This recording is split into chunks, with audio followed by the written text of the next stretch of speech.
the knowledge was very limited on the mainstream. And so the crazy thing was boxing was fine. Boxing was allowed. Boxing was like, you know, where it was. And for the combat world in New Zealand.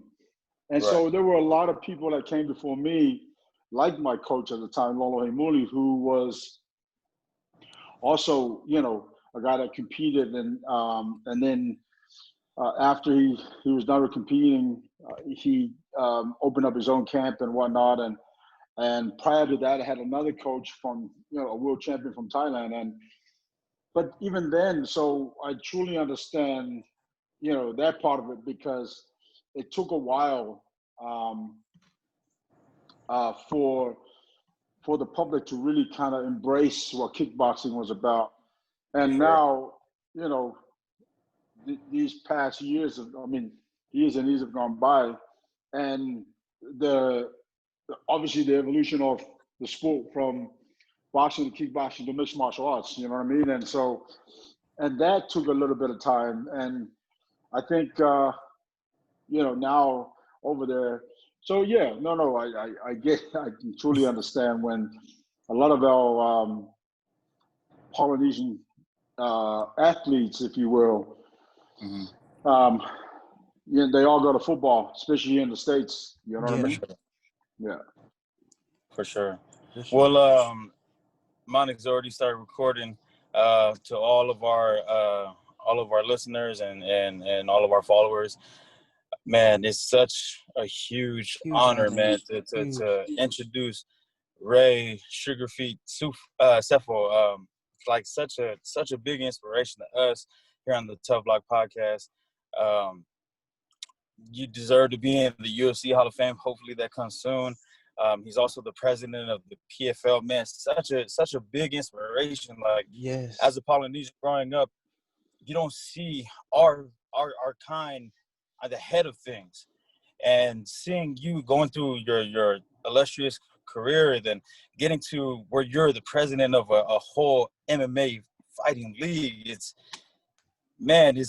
one that our people, especially for us, like we dreamed about seeing guys like you and The Rock and Jason Momoa just taking this world by storm, man.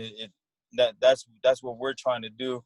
And man, we're so blessed. We're so thankful for you coming on to the podcast today. It was like I said, I appreciate you guys having me, and thank you. I mean, it's always like just listening to, and thank you for that introduction. But when I listen to that, like, it's crazy. Like my whole life, for me, it was always about doing the hard work. It was always about putting the work in. And all the things that I achieved along the way of this amazing journey. And of course, I thank the good Lord every day for it. I don't really kind of think about it until, like yourself, when you list out these things, and I'm like, oh, okay, that's kind of cool. You know what I mean? And yeah. But I think what really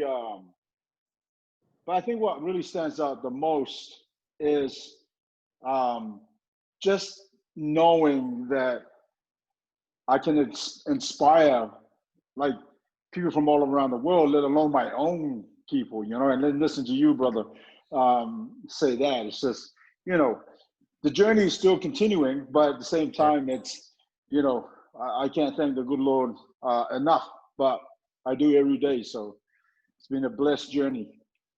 Yes, sir. Yes, sir. I also forgot to mention he's also the head coach over at Extreme Couture. Me personally, I've been talking to Ty Werder. Shout out to the Ooze. Right. He's also agreed to come on. We're excited to have him on. We're gonna have you on soon. It didn't feel right, and including one of your fighters without including the great Ray Sefo, man. You know. Yeah, no, Ty is he's a young up and coming talent that I think he's got a very bright future ahead of him. For sure. Absolutely. And let me stop talking. Let my brother speak a little bit. But my brother, he's the one that's actually in jiu-jitsu. Just got his 4th stripe in blue belt. About to move up into purple, man. Like, and when I say that you inspire so much. Like me and my brother, we've been through a lot of bad things in our lives. You know, just things that like us kids we go through. We put ourselves into danger, and danger comes finds us. But to see what jiu-jitsu has done to my brother, man, it means so much more. And I'll let him speak on that. Right. I've been seeing a couple videos of you doing jiu-jitsu lately, man. It's so awesome to see you in the gi. It's so cool. Yeah, you know, hey, congratulations on, you know, being graded again. But, for me, you know, martial arts has always been amazing and fascinating and interesting and like all of the above, right? Mm-hmm. And now I've been grappling on and off, you know, just with training and whatnot with the team. But I realized that the MMA grappling or MMA or jiu-jitsu grappling is no gi is, you know, a lot different than with the gi on. Yeah.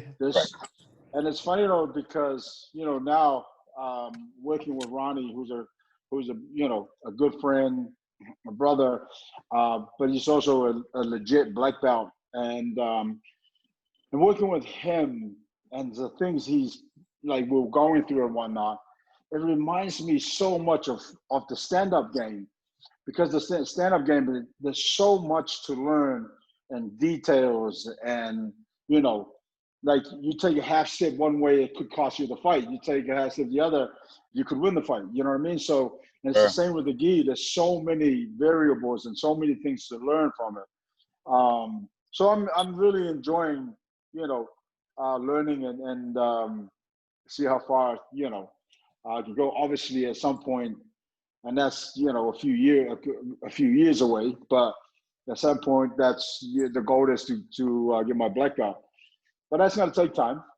For sure. I've got all the time in the world. Yes, sir. Yes, sir. So speaking on that, what was I read something that your first martial art you dove into is Wing Chun. Is that true? That's correct. That's correct. Wow. How did that happen? Well, you know, I come from a boxing background. My dad used to be a boxer. My uncles used to box. My cousins used to box. My brothers. And at the age of 5, my dad gave me my first boxing gloves.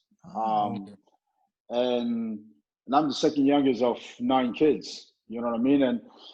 And so at the age of 5, I was sparring my cousins and brothers and whatnot that were 2, 3, 4, 5 years older than I was. But I guess I was, you know, having fun with it. And then by, I think it was the age of 7, could have been 8, my dad rented a Jackie Chan movie and a Bruce Lee movie. Oh yeah. And that I was hooked. You know what I mean? Just watching all the different movements, and you're allowed to kick, you're allowed to throw elbows and knees and whatnot. Now, obviously, over time, I realized that you can't fly. But I thought that part came with, you know, with learning martial arts. But anyhow, that's kind of like how it started. And then one of my friends from high school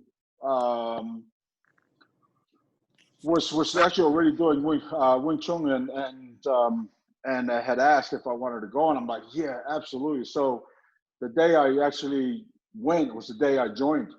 Yeah, and then come to find out that you know, Bruce Lee had also had also done Wing Chun and a few other arts along the way, and so that in itself was, you know, not only inspiration, but also allowed me to, you know, kind of connect the dots. Right. And yeah, so I did Wing Chun for 6 years.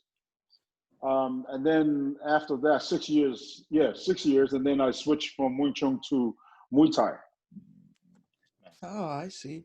So with all these different styles that you've practiced, do you have a favorite that you lean more towards? No, I think what I've done that like even and it's kind of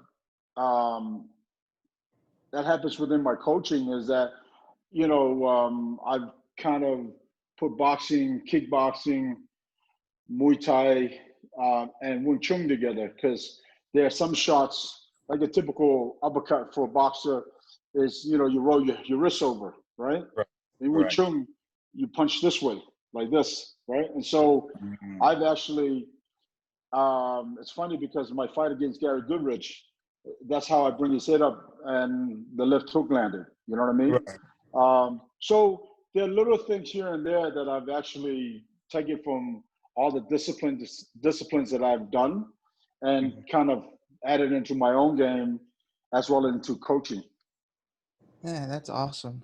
That makes you really well-rounded. That's awesome. Right. When you were doing Muay Thai, did you ever go train in Thailand, and did you get to indulge in the culture or anything like that? I did. It wasn't until I was well into K1. I think I was with K1, might have been 5-6 years before I went to Thailand, because I had a lot of friends of mine from Russia that trained in Thailand. And so I decided to go as a vacation kind of thing. And, while I was doing that, I could also train, which I did for, I think, 2 or 3 weeks. And, the training there, the training in Thailand was great, but it didn't differ much at all from where I was coming up when I was with my Muay Thai coach from Thailand. Where when I switched camps, because his camp closed down, and I went over to Lolo Heimuli's camp. And Lolo's another, coach that not only also comes from traditional martial arts, but also from a boxing background, his family. And what I found was the training with our camp in Liga was a lot more advanced in the way we approach training and in the way we trained, where, and I mean, I'm not trying to say anything negative about Muay Thai, because Muay Thai is truly amazing and is still part of my life, but we focused a lot more on boxing with kicks and elbows and knees altogether, rather than just strictly traditional Muay Thai. Right. If that makes sense. You know what I mean? Yeah, for sure. That's awesome. That's awesome. It definitely did you good, huh? Oh, I did want to ask, do you have any memorable fights? Like, what's one of your most memorable fights from K1 era? To be honest, they all meant something. They all had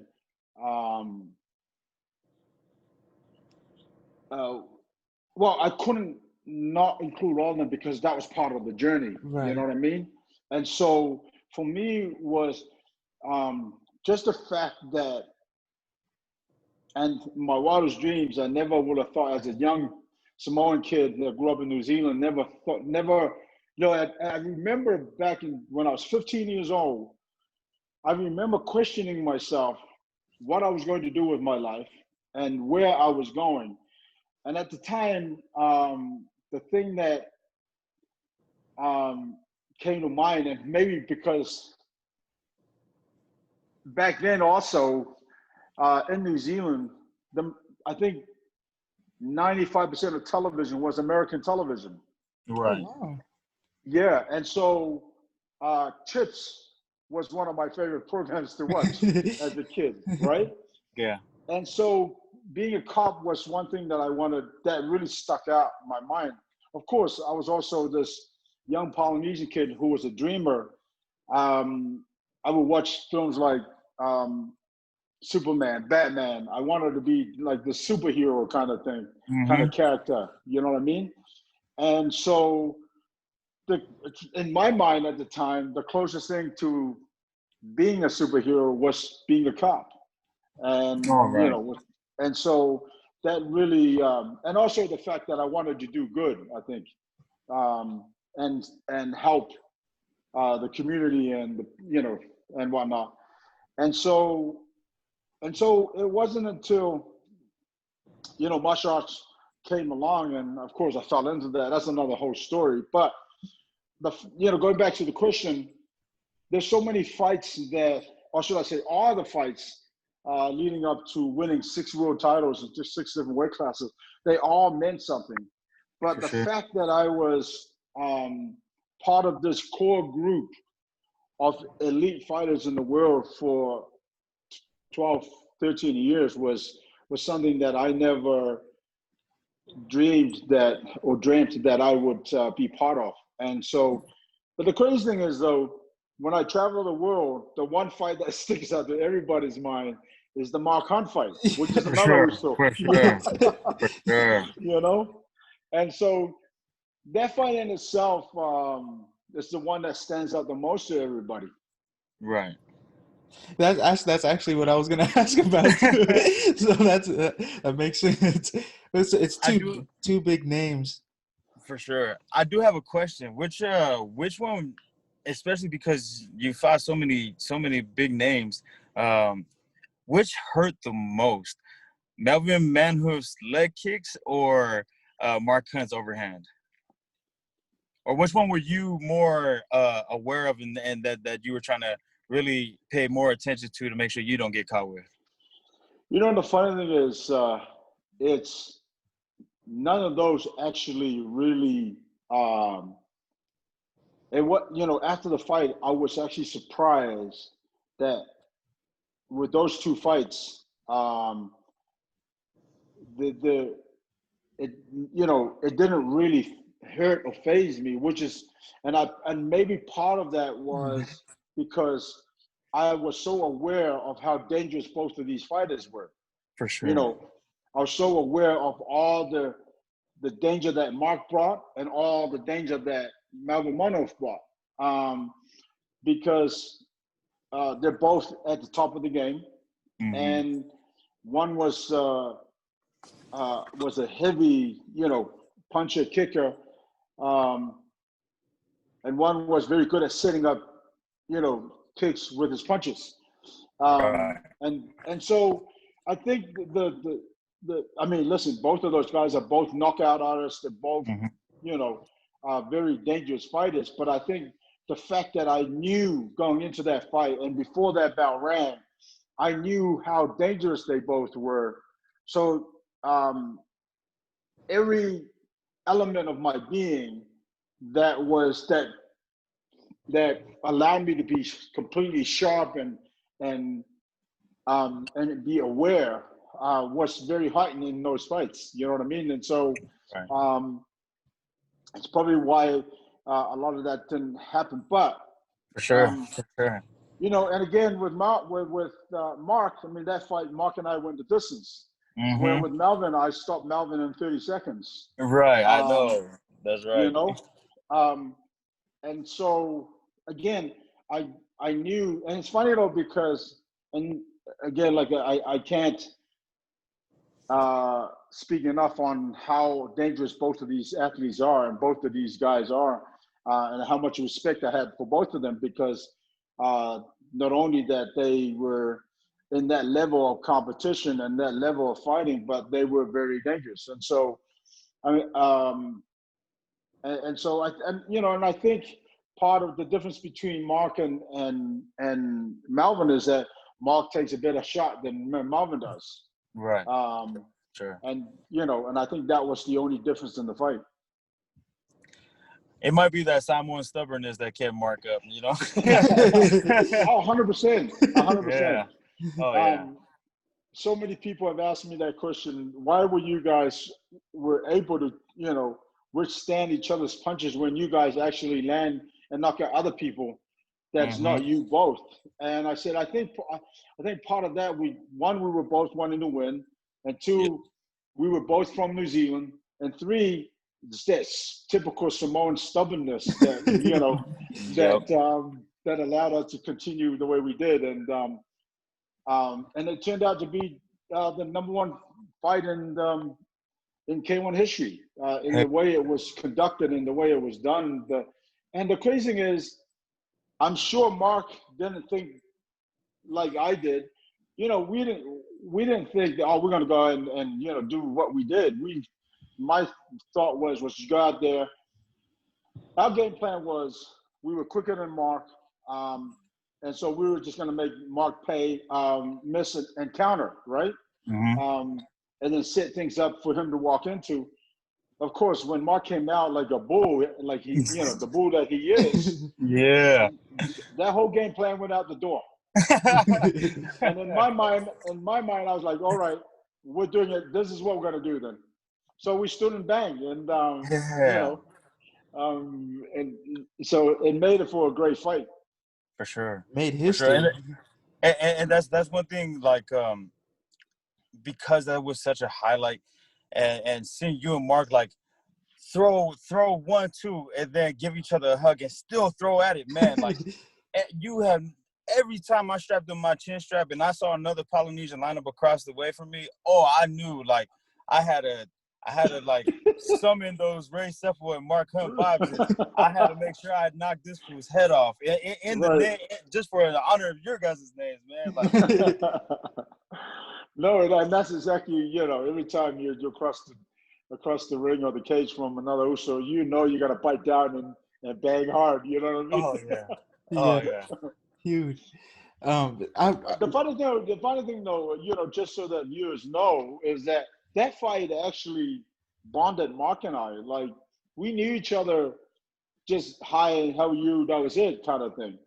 Right. But after that fight was fought, I had so much respect and love for Mark. And I think, that part of that too is because every time you fight somebody, especially in that kind of intensity, you take a piece of that person and he takes a piece of you. For sure. And so the love and respect was always there from there on in. And every now and then, like, when he fights, at the time when he was fighting, I would text him, wish him luck and so on. And so we would go back and forth. Funny enough, it was probably 6 months ago that he texted me and he says, hey, I'm looking to put these things together, and I think Japan can, pay us some good money to do the rematch. I'm like, I'm in. Yes. Oh, what? Yes. Oh, Yes. I hope God. so. I hope so, man. Yes. But I don't know if it ever happens. It just depends. For sure. And then this COVID-19 thing happened. Right. Yeah. You know what I mean? And so I don't know. Maybe that was a sign. Right. Maybe. There's some sheik out there or someone in Japan that can afford to put it together. Right. But speaking of Polynesians, you've been mixed up with, how did if you could elaborate for our listeners, how did you come across starting to spar and train with David Tua? Yeah, that's David. David's a good friend, and before David went to the Olympics,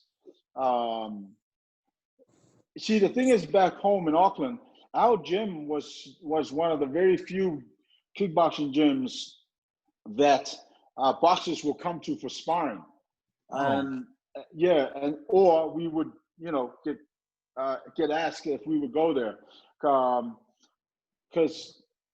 so that's where I first met Dave, was when he was getting ready for the Olympics, I believe, or he had a few fights before the Olympics. So I knew him from before he even went to the Olympics, and then after that, when he won the bronze medal in the Olympics, he got picked up by the Duvers, moved to the States, and 2 years later he came back to New Zealand for his kind of homecoming fight. And again, I was asked to go along and help, but that's how that relationship.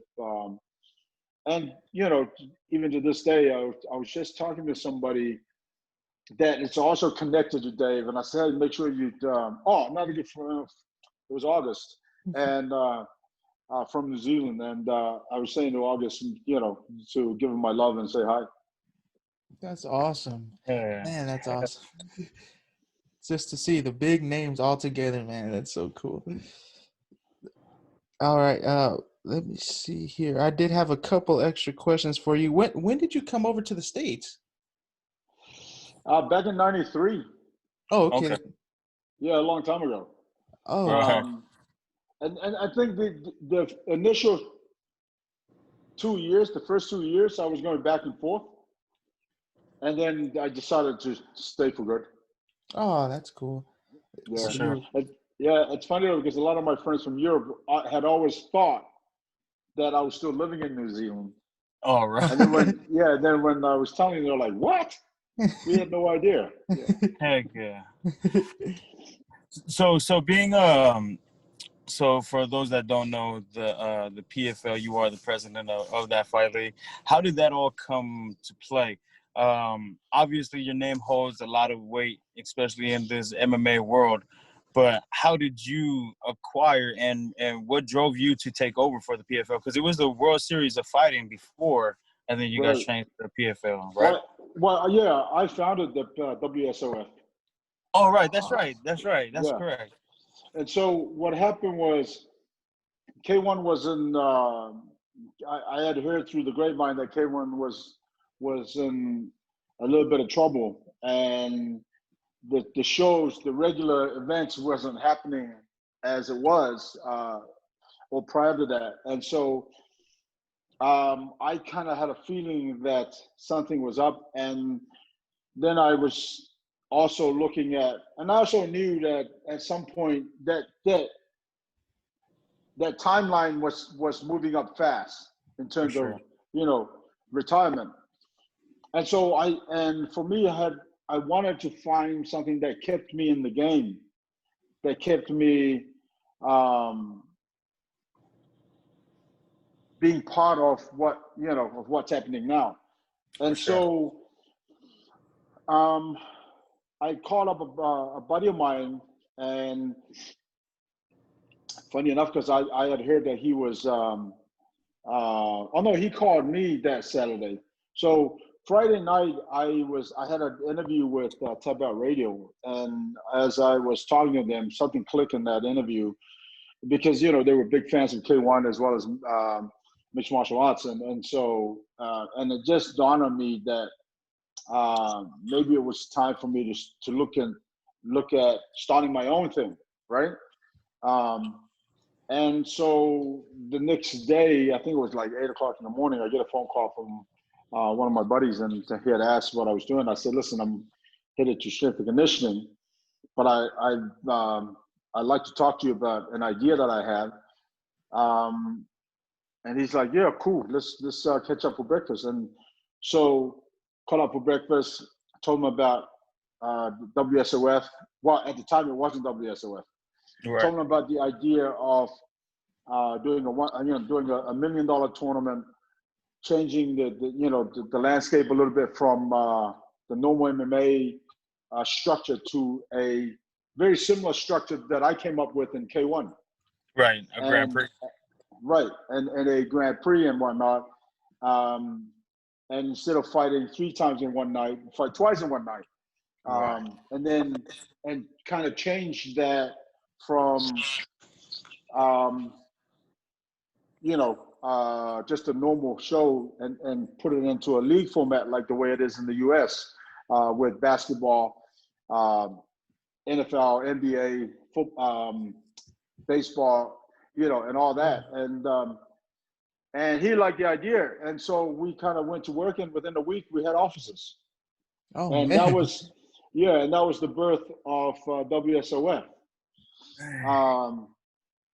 And of course, as time went on, I think it was like 3 years later, certain people's agendas were different to mine and a few other partners. And so we kind of parted ways with other people, and then the new group came in, and PFL was born. And the idea, but you see, the thing is, with WSOF, we didn't end up doing the format that PFL is today, because we had a guy, well, according to my buddy at the time, said that he had a guy that was willing to put in $100 million. And of course, that didn't happen. And so the original show, I think, was supposed to happen in August. and ended up being pushed back to November, I believe. So there was a lot of things, that went on to try to eventually put it together. And one of the biggest things that I had also told my partners that day was, or back then, was that we needed to have a network deal. Otherwise, I probably wouldn't go ahead with it, because when the UFC is at this level, and then you had Bellator also. All the local shows are down here, which because local shows, you need local shows because you're building talent and whatnot. Right. For sure. But I didn't want to do a local show. I wanted to have fighters from all over the world. Heck yeah. Especially with that kind of K1 style format, if you will. Yeah. And so through one of our team members, we ended up getting a meeting with NBC, and eventually that deal happened, and we were on NBC for, I believe, 4 to 5 years. And then, obviously with the switch over to PFL, and now we've been, PFL started the season off with ESPN, which we're very grateful for, because, they're truly amazing partners, and they're the leaders in sports today. You know what I mean? And so we're very fortunate and thankful that we have a deal there. That's awesome, especially that they're so big in MMA now. It's right. Perfect. Right. Man, I love that format. It's so awesome. Like it gives you, like you said, the American sports appeal, the playoff type of system. Right. And the thing with that is that it's nobody can judge that and say, well, that guy didn't deserve that title, or this guy doesn't do this and that. Because you win, you move forward. You know what I mean? And that's exactly how it works. And of course, the biggest paydays at the end of the rainbow is at the finals, and you get to walk away with $1 million plus throughout the year. Heck yeah, man. Take care of your family, take care of you. Right. So making the idea to go with that format, is it from coming from that format before, or is it like looking out for the fighters? Because you obviously how it is. Sometimes you get screwed over, or another person gets the shot like that. Was it more for the fighters, or was it more for that format that you came from? I think it was a bit of both. You know what I mean? Because in K1 we were well looked after as fighters, and then the format. Obviously, the format with K1 was there was no playoff system. The way it worked with K1 was that you fought throughout the year, and then the results of your fights, then you get selected for the top 16, and then that top 16, the winning 8 becomes the Grand Prix at the end of the year, and where you got to fight 3 times in one night. And so the appeal of having the playoff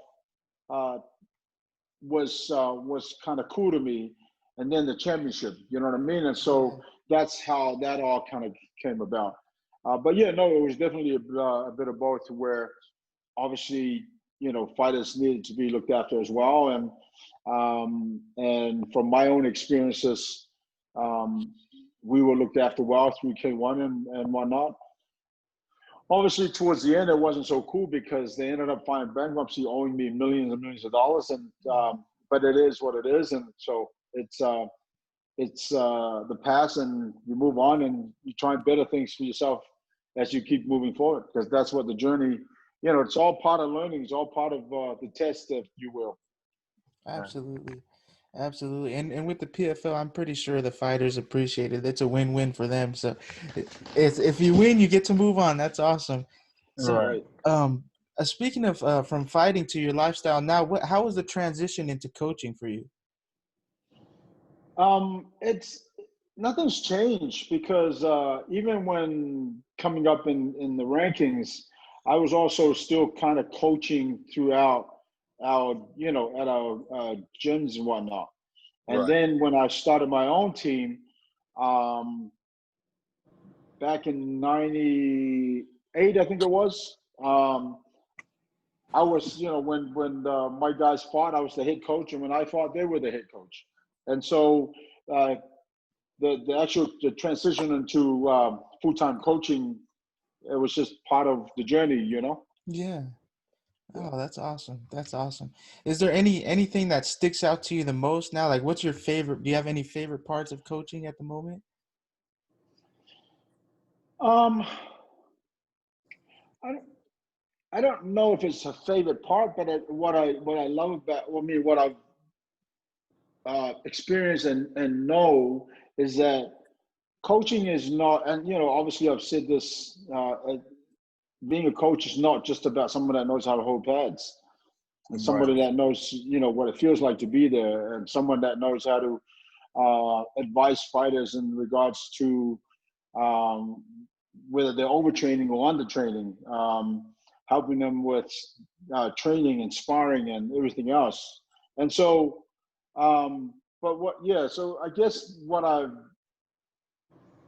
learned more in that coaching part is that you become more of a father brother figure where and of course I also know from my own experiences that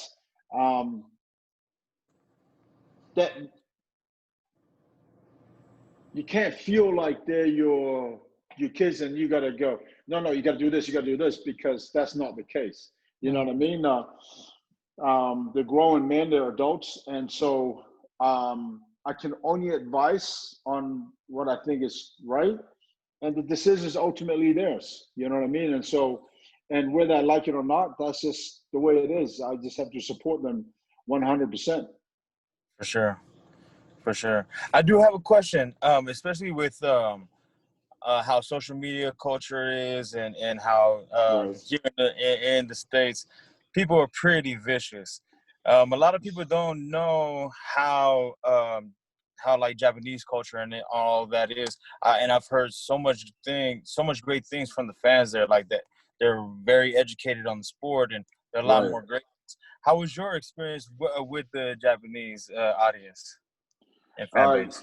You're absolutely right. And what you've heard in terms of how the Japanese fans are well educated. Yep, they absolutely are. Excuse me. They're educated in the sport. They're educated in the judging and everything else. Like, they're just amazing fans. It's amazing how well they know the sport and how well they're very educated people, and so I guess that they just do their homework, and they're just truly amazing fans. They're loyal to you to the bitter end, and for them, it's not about winning or losing. Of course, winning is always great, but it's always about who you are as a fighter and who you are as a human being to them. You know what I mean? And that's one thing I've learned. I've noticed about the Japanese fans is that they're very loyal, but they're also caring, and they don't really care too much into. They don't play too much into that politics. They're just loyal fans, and yes, to answer your question, 100%, they're very educated fans. That's awesome. That I've heard that a lot as well. Um, being from that era, how does it feel carrying like passing the torch down to new MMA, especially Polynesian fighters? How does it feel when people like younger Polynesian fighters reach out to you and show you how much inspiration you've been to them personally? Yeah, just like I said earlier, I'm the guy that I've always done the work, and I've always allowed the work to uh, inspire people to do its job. And I guess my thing is always that if I'm true to myself in the way I put in the work, that will show up. And people are very, the human race are very intelligent people, and they can see right through the BS. You know what I mean? Right. And so I've always allowed the work to do the inspiring and whatnot. And of course, it's so what's the word? It's inspiring to know that I've inspired people. Does that make sense? Yes, Like absolutely. it just today, a coach from New Zealand, another Samoan Polynesian kid who coaches out there, and he sent me he was coaching and something was on on his social media, and I commented and I said, hey, great work, keep up the good work. And he responded back, and this was like 5-6 hours ago. And his response, because he was like, man, it's such an honor to get that kind of compliment from you, because you've inspired me throughout my life. You've inspired so many people, blah, blah, blah. And these are kind of things and it's really nice and humbling to know that that is the case. But continue with the hard work. You know what I mean? Like, it's, again, it's nice, and I've had a few athletes reach out and whatnot, and it's so good to see that there are a lot of young and up and coming, Polynesian fighters that want to be part of this world and part of this journey. Yeah, and I think it means a lot more when you look back and you look at the legends and you see someone that looks like you, that's come from a culture like you. I think that's super inspirational, especially on our part. We're not even in the MMA at all, and you still inspired us. So that's awesome, man. That's super awesome. Thanks, brother. I appreciate that. Absolutely. I did want to ask as well. Let's see here. What is your overall opinion on mixed martial arts, the sport it is today, especially like the Conor McGregor movement, how he's kind of made it more of a talking your way into a title shot? What is your opinion on the outlook of the sport? I'm not even going to comment on that because, you know, um, I have other opinions on it, and I'd rather leave that as is. But in terms of the strictly MMA, it's a sports, it's a martial arts on its own. And when I heard that the first time, and I heard that from Bas Rutten, who's a good friend of mine, and Bas Rutten said it right. That's exactly what it is today. MMA, it's its own martial arts made up of so many martial arts and so many, arts. And so it's the way the evolution of the sport from boxing to kickboxing to MMA has been absolutely mind blowing. Because go 400 or 500 years ago, no one would have ever thought about kickboxing. Like it was just boxing. And sure, martial arts in the Asian world, if you will, that was part of their culture. And so and then time goes on, and then suddenly kicks and elbows and knees were allowed. You know what I mean? And then fast forward another, because I remember the first time seeing the UFC was back in '93.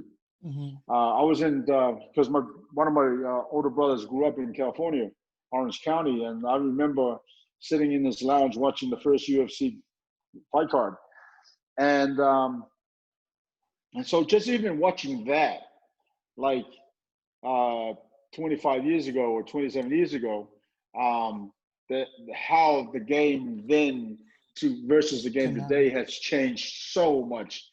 Like every boxer knows how to defend a takedown, knows how to, scramble and get back to their feet. Every jiu-jitsu wrestler knows how to bang and knock people out. And so it's the growth of the sport and the evolution of the sport has been truly amazing. And it's going to continue to grow as time goes on. I mean, the sport is only 20 plus years old, and And I think it's still at very young stages of the sport, and the sport's it's going to continue to grow. It's the fastest growing sport in the world right now. Absolutely, and it's so strange how it's so big everywhere else, and U.S. is just so late on the train. Well, and that's just it though, because I think part of that too is because America is so big. You know what I mean? Where a place like New Zealand, it's only 3.5 to 4 million people, and a place like Ireland is only 6 million people. You know what I mean? So when you look at that kind of capacity versus 350 million people, that's a massive difference. Right. You know what I mean? Sure. So maybe that's part of that. That makes sense. Well, my apologies for the technical difficulties, but I do want to know. So a lot of fight fans nowadays, especially those that watch Tai Tuivasa, did you ever do any shoeies right after any of your victories or anything? I know that's more of an Australian thing, but I know New Zealanders, they get down when they drink too. Yeah, no, I don't drink. I've never been a drinker. Oh, man. No I don't way. drink. I don't smoke. I don't do drugs. Never have. It's just something that at a very young age, I think at 9 years old, I told myself I'll never be part of that kind of, and just to give some sort of background story to us, because people might go, wow, what does that mean? But what happened was, as us Polynesians love to have holiday parties, whether it be a birthday party, Christmas, whatever, right? And I think this might have been a Christmas party. And one of my uncles, who's a super nice guy, my younger brother and I shared a room. And I think it was like maybe 9:30, 10 o'clock, I walked into my room, and he was passed out, butt naked on the bed. Oh man! Oh man, is it? And and he's a super responsible, like just a super all around great guy, right? Mm-hmm. And that was kind of like the first time. I was 9 years old at the time, and that was the first time that I'd ever seen anything that he did that was out of place, if you will, That right? makes sense. And so in my mind, I'm thinking, why would he do that? And then I realized, that he had been drinking pretty much most of the day, and so alcohol actually allowed for him to lose control of what reality is, if you will. You know what I mean? Of course, I was too young to kind of make sense of that, but I knew that. But I could relate it back to him being drinking all day, right? Right. So and at that age, I made a vow to myself that I wouldn't drink, I wouldn't smoke, I wouldn't do drugs or anything like that, and that's how my life's always has been. That's amazing. Man. I respect that completely. For sure. You make me feel like I'm a terrible person now. No, but the thing is, listen, there's nothing wrong with consuming the right amount of alcohol to relax and have a bit of fun, because I've seen all my friends do that, and fortunately for me, growing up also when we were, young fighters, a lot of my friends never really kind of got crazy. They went out and they drank enough where they had a great time, you know what I mean? Like, and that was it. And so, but going back to the question, nah, that wasn't me, but man, I loved it. But you know what though? It made him stand out even more. Yeah. Yeah. Ty came over here a few times with Mark, and we all trained together. And he's just a super awesome guy, Yeah. And so not only that, he stood out anyway because he's got this big tatau and, and being a Polynesian kid, being outspoken and whatnot. But then when he actually started doing this drinking out of a shoe thing, it just made him, it gave him a character more or less. Sure. You know, it made For him sure. stand out, and especially, you know, this time of age, that really people took notice. And if you see now, every time he wins a fight, everybody's freaking pouring drinks into their shoe. And, All the you know, time, man. All the time. It's so cool and so Heck disgusting yeah. at the same time. Right. I would never. Especially not in COVID-19 era. Oh man. Oh, Right. yeah, he can't do that no more. But that's what, you know, and that's what I love about that is because that's his tie. You know, like if anybody kind of know him on a personal level, that's just him, and it's really cool to see that. Just him being himself, you know. For sure. Absolutely. For sure. That's awesome. So we don't want to hold you up too long. We have one more thing to throw at you. It's called Not So Rapid Fire Questions. So they're just going to be quick questions if you can answer them as however you feel. For the first one of our Not So Rapid questions is, what was your first job? What was my first job? Oh, I was a milk boy delivering milk. Oh, wow. What? Yeah, I was 11, 12 years old, I think. Nice. Did While I was at school, they of pay course. well for 11 and 12? At the time, it did. Right. But that's how I paid my martial arts fees, and so it was great. Hey, that's dope. Respect. That's cool, man. Respect. Did you have a dream job growing up?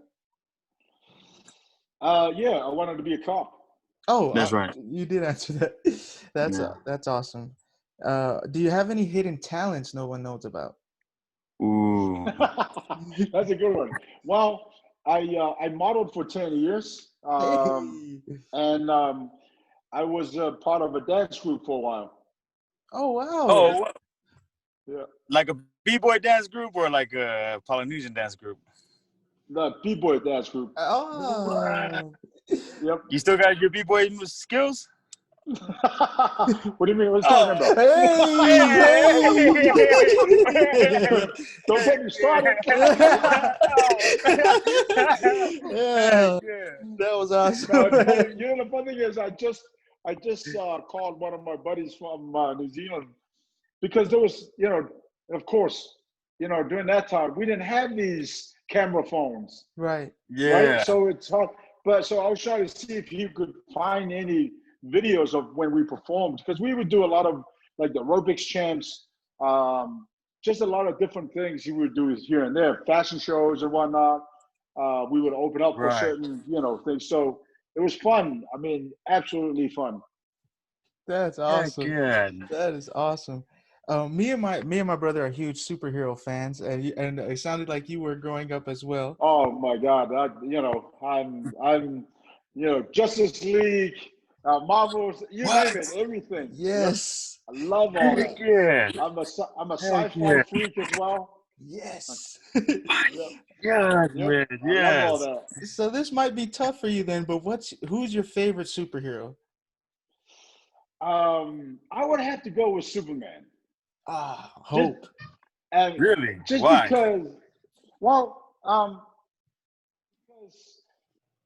he's just got so many powers and strong, and the only thing that really, I mean, obviously his weakness is kryptonite. But if I can get rid of all the kryptonites, and I can fly everywhere, then nobody's gonna hurt me. Yeah. You know what I'm saying? Right. Yeah. For real. That's the best. I mean, but hey, you know, sometimes, I mean, you know, you see the Uso, Jason Momoa, I'm like, damn, I want to be Aquaman as well. You know what I mean? I know, right? I know, right? But man, I can't wait. I can't wait for the Black Adam to come out. Oh with man. The Rock. Man. Oh my God. So excited. That's So gonna be. too. Oh my God! I can't wait for that one to come out. Yes. Right. I can't wait to our official first Polynesian superhero. Right. Once we have our very first, especially if they did anything that tied back to like our ancestry or mythology, man, you have to be one of the superheroes there, right? That would be awesome. You know, here's a little fun fact for you. Okay, and, you know, the other thing is that I wanted to be as a kid was to be a movie star, was to be, well, I wanted to be, I knew as a young kid, I wanted to be in entertainment, whether that be acting, modeling, fighting. Obviously, fighting took that, you know what I mean? But I had always known as a young kid that entertainment was where my life was going to go. For sure. How at that time, I had no idea. I just thank the good Lord that he was able to just guide me through those paths and get to where I am today. You know what I mean? And so, yeah, but the funny thing is there was a script that came to me through some, well-known people that was in that's in the industry. And it was, I think it was called Antor, something like that. And they were trying to get Dwayne to play the lead. And I was they wanted me to play his best friend. Oh. And I was like, yeah. And I was like, now, don't get this, I don't even know if, Dwayne ever got it, that script. Right. But I got it. And they were asking me if I would be in, and I'm like, yeah, 100%. Who wouldn't want to be in a movie with the Rock? You know what I'm saying? Right. But yeah, that was like, gotta be at least 12 years ago, 13 years ago. Oh man. That being said, you look what they did with what was the name of the movie again? That they actually showed a bit of the culture of the Polynesian and Samoan culture. Is it Hobbs and Shaw? Hobbs and Shaw. Yep. Right. But that was so awesome to see, and it's so cool. So cool. Heck yeah. Well, real quick before we move on, The Rock had a lot of slack of his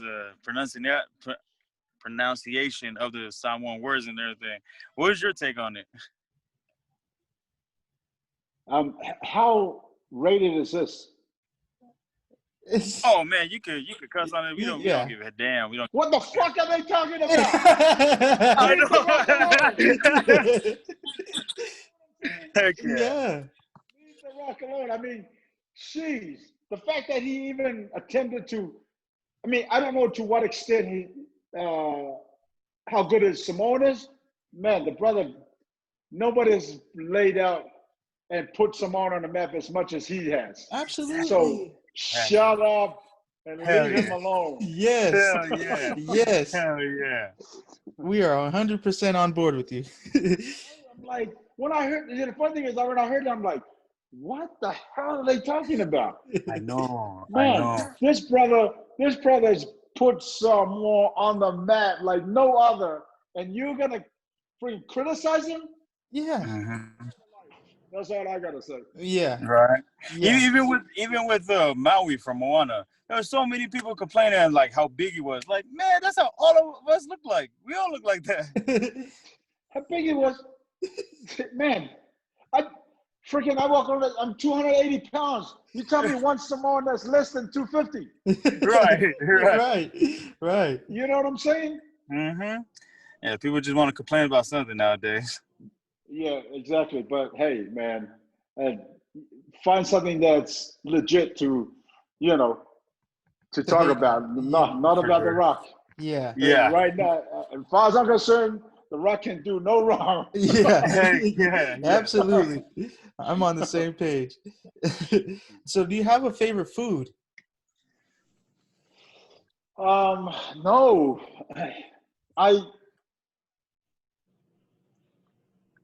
Food, because I love everything. You know what I mean? But if I had to pick something that I eat regularly and I feel like it's healthy, it has to be rice. Because I could have rice. I could have rice with anything. You know what I mean? Mm-hmm. And so potatoes. Listen. I love taro, but taro. The problem with that is that I eat that every day. I would be easily 400 pounds. Right. Seriously. Okay, I gotta say I am someone that doesn't like taro, so I feel kind of Really? yeah. Yeah. My brother's like real opposite of the Well, Samoan. let me ask you. Have you had it with coconut cream? Like the way, so the way we used to do it growing up is you cook it first, and then once when you feel like it's cooked, so then obviously you cut onions and you mix coconut cream and onions together, and you pour it in and you let that simmer. Have you ever had it like that? Because That's my favorite. My brother is right? not. Honestly, Oh after I see the wow! cream, I'm like scared to try it. I don't know. I Yeah, don't. he's a kaya Samoan. I'm a McDonald's someone. I'm a Yeah, McDonald's. you know that one kid in the family where everyone eats the Samoan food, and then there's that one kid that gets the McDonald's. That's this guy. Yeah. Well, Unfortunately. as they say, there's always one, right? Yeah. Yep. Yeah. So, do you have a favorite quote you live by?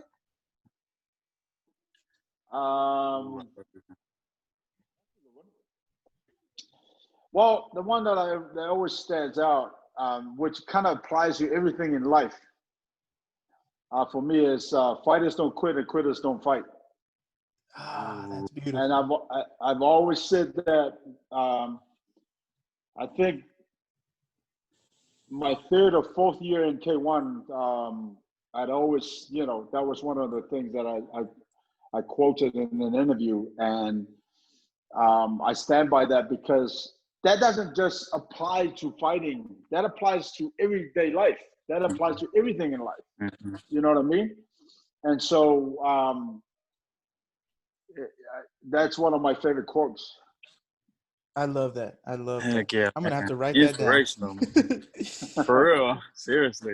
I'm gonna paint So, that on my wall. so growing up wanting to be an actor, do you have a favorite movie? Wow.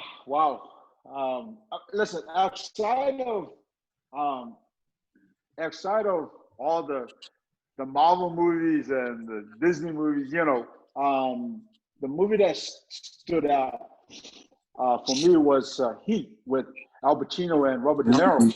Ah, Yeah. So Classic.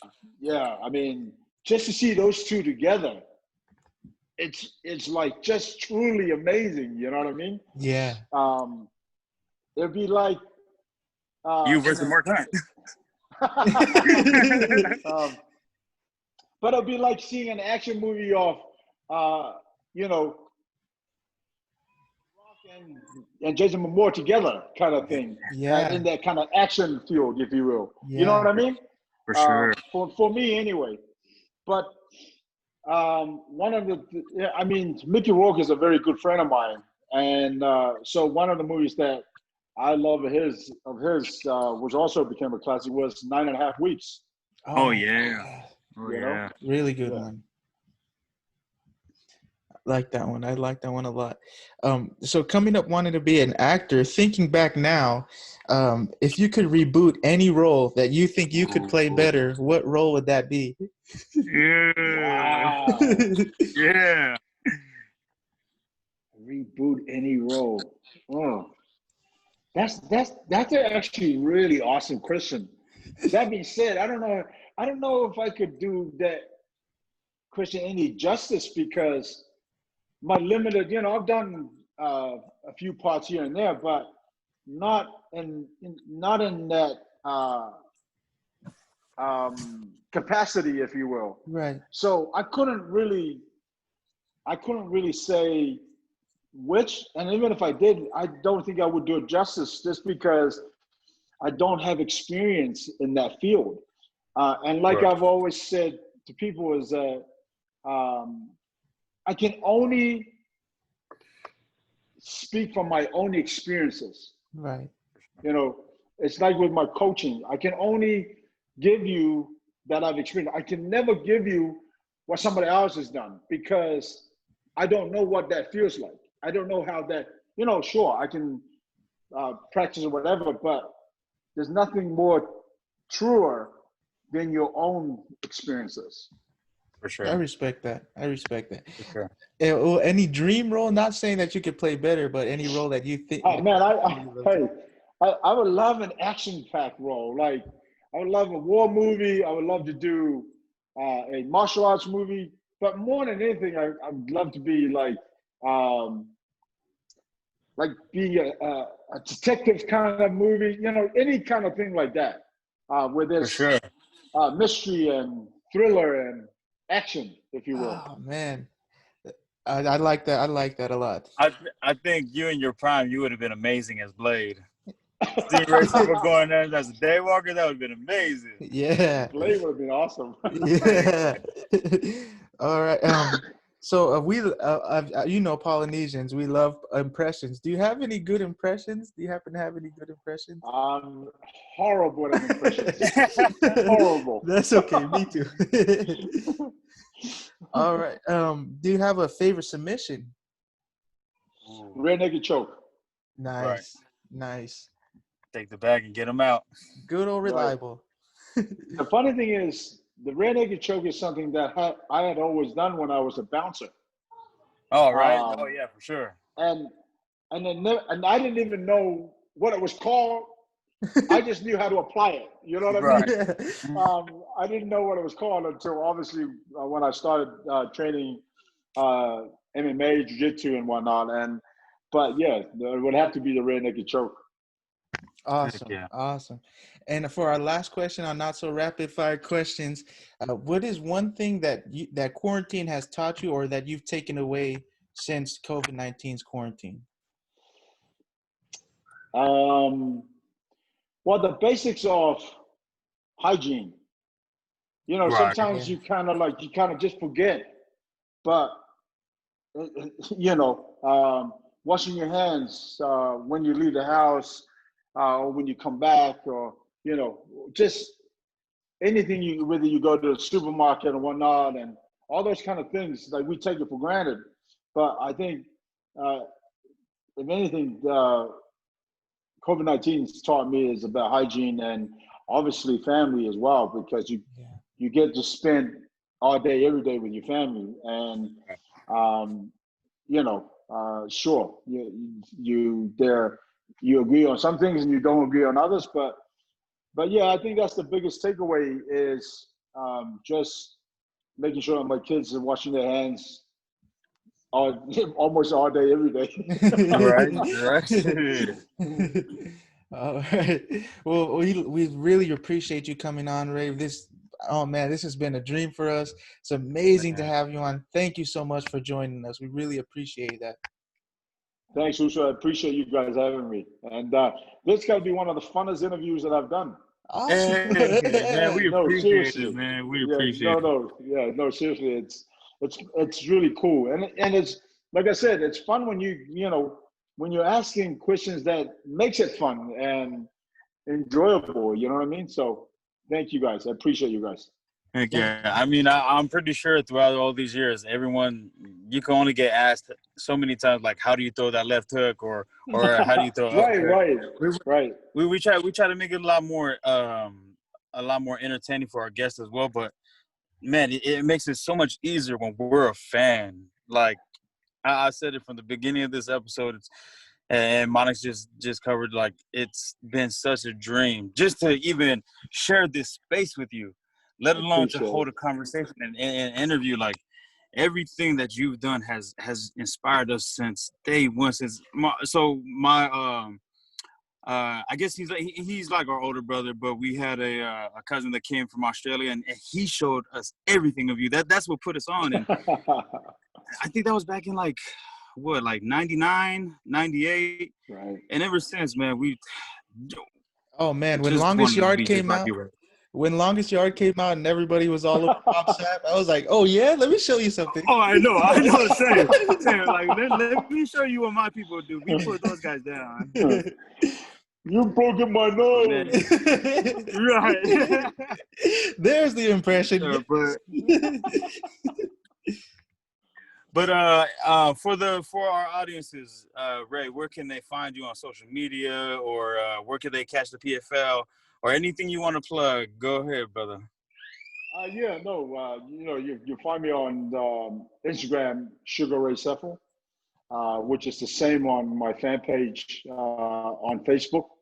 Um, PFL, of course, we have a website, pflmma.com. And yeah, just we're looking to do some big things. And obviously, PFL, the season this year has been postponed due to the COVID-19.